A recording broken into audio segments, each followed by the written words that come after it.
বাস্তবতা থেকে একটা জিনিস শিখেছি, চুপচাপ মেনে নিলে সবার কাছেই ভালো থাকা যায়। কষ্টে থাকা মানুষগুলো সবসময় একটু বেশি হাসিখুশি থাকে কষ্টগুলো লুকানোর জন্য। আকাশ রং বদলায় সে তো মানুষের প্রয়োজনে, মানুষ রং বদলায় নিজের স্বার্থের কারণে। স্বার্থপর মানুষ সব কিছুতেই স্বার্থ খোঁজে, স্বার্থ হাসিল হলে আঘাত করে কেটে পড়ে। নিজের মনকে অন্যের খারাপ ব্যবহারের কারণে ভেঙে ফেলো না, বরং ভুলটা ভেঙে মনকে ঠিক রাখো। চালাক মানুষের এটা মনে থাকে না যে বোকা মানুষেরও মন থাকে, তাদেরও কষ্ট হয়।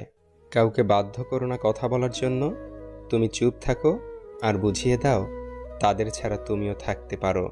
তুমি জানো তুমি সঠিক, তবুও তুমি তর্কে যেও না।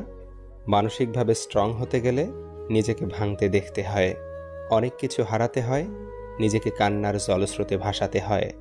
একটা সঠিক সিদ্ধান্ত আত্মবিশ্বাসকে দ্বিগুণ করে দেয়, আর একটি ভুল সিদ্ধান্ত দ্বিগুণ করে দেয় অভিজ্ঞতাকে। যেদিন একজনের প্রতি মন স্থির করতে পারবে, সেদিন দাবি করবে ভালোবাসি। কাউকে শতভাগ ভালোবাসার পরেও যদি সে অবহেলা করে, তাহলে বুঝে নেবেন তাকে পৃথিবীর সকল মানুষ বোঝালেও তার অবহেলার মাত্রা কমবে না।